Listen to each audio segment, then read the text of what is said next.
Welcome to Storytime with Maggie. Today we'll be reading The Day You Begin by Jacqueline Woodson, illustrated by Rafael López. There will be times when you walk into a room and no one there is quite like you. Maybe it'll be your skin, your clothes, or the curl of your hair. There will be times when no one understands the way words curl from your mouth, the beautiful language of the country you left behind. My name is Rigoberto. We just moved here from Venezuela.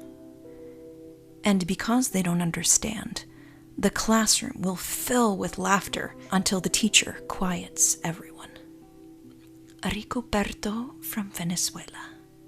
Your teacher says so soft and beautifully that your name and homeland sound like flowers blooming the first bright notes of a song. There will be times when the words don't come. Your own voice, once huge, now smaller. When the teacher asks, "What did you do last summer? Tell the class your story." "We went to France," Chyla says. "These shells came from a beach in Maine."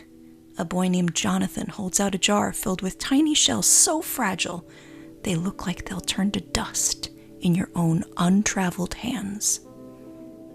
"My whole family went to India, Spain, South Carolina."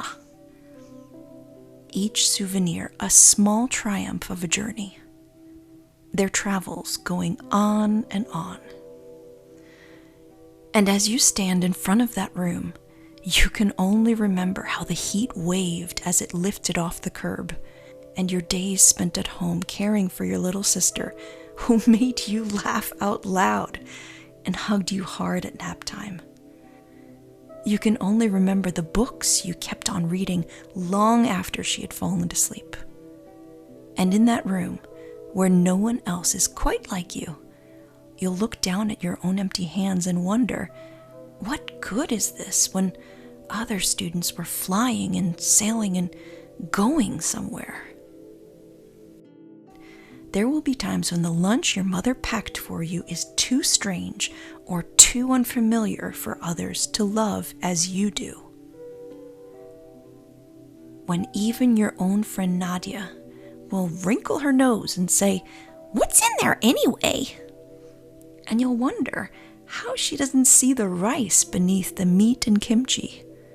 You'll wonder why she doesn't remember that rice is the most popular food in the world.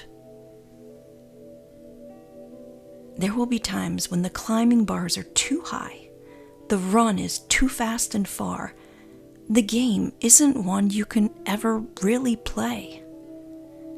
"I don't want him on our team. You can watch. Maybe you can have a turn later."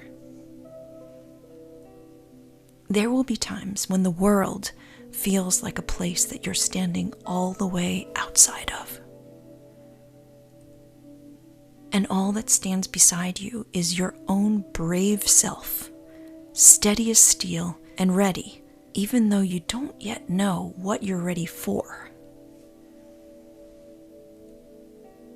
There will be times when you walk into a room and no one there is quite like you, until the day you begin to share your stories. "My name is Angelina, and I spent my whole summer with my little sister," you tell the class, your voice stronger than it was a minute ago. "Reading books and telling stories, and even though we were right on our block, it was like we got to go everywhere." "Your name is like my sister's," Rigoberto says. "Her name is Angelina too." And all at once, in the room where no one else is quite like you, the world opens itself up a little wider to make some space for you. This is the day you begin to find the places inside your laughter and your lunches, your books, your travel, and your stories, where every new friend has something a little like you and something else so fabulously not quite like you at all.